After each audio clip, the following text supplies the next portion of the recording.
હું છું સીમા રાવલ અને આપ જોઈ રહ્યા છો NBC ન્યૂઝ।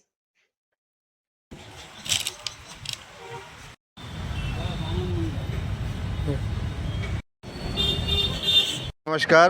આજ રોજ નરેન્દ્ર મોદી વિચાર મંચ આઈટી સેલ ગાંધીનગર જિલ્લા સંગઠન દ્વારા 500થી પણ વધુ પાણીના કુંડાનું વિતરણ કરવામાં આવ્યું છે। આ અસહ્ય ગરમીમાં અબોલ જીવોને પાણી માટે ખૂબ વલખા મારવા પડતા હોય છે અને ડિહાઇડ્રેશન જેવી ગંભીર પરિસ્થિતિઓનું નિર્માણ થતું હોય છે, જેથી અબોલા જીવની વારે આવી અને આ સંગઠન દ્વારા આજે 500થી પણ વધુ કુંડાનું વિતરણ કરવામાં આવ્યું છે। આ પ્રોગ્રામ આખો અમારા આદરણીય જિલ્લા અધ્યક્ષ શ્રી ડૉક્ટર રાકેશભાઈ ગોસ્વામી સાહેબની અધ્યક્ષસ્થાને કરવામાં આવ્યો છે।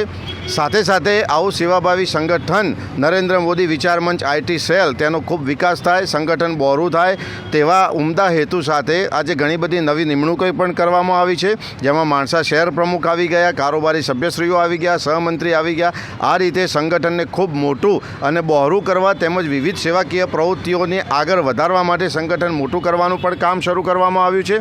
મને વિશ્વાસ છે કે આદરણીય અધ્યક્ષ શ્રી ડૉક્ટર રાકેશભાઈ ગોસ્વામી સાહેબના અધ્યક્ષસ્થાને આ સંગઠન ખૂબ સારો વિકાસ કરશે, ખૂબ મોટું થશે અને સેવાકીય કાર્યોની સુવાસ સમગ્ર જિલ્લામાં ફેલાશે। ખૂબ ખૂબ આભાર। જય શ્રી રામ। જય શ્રી રામ।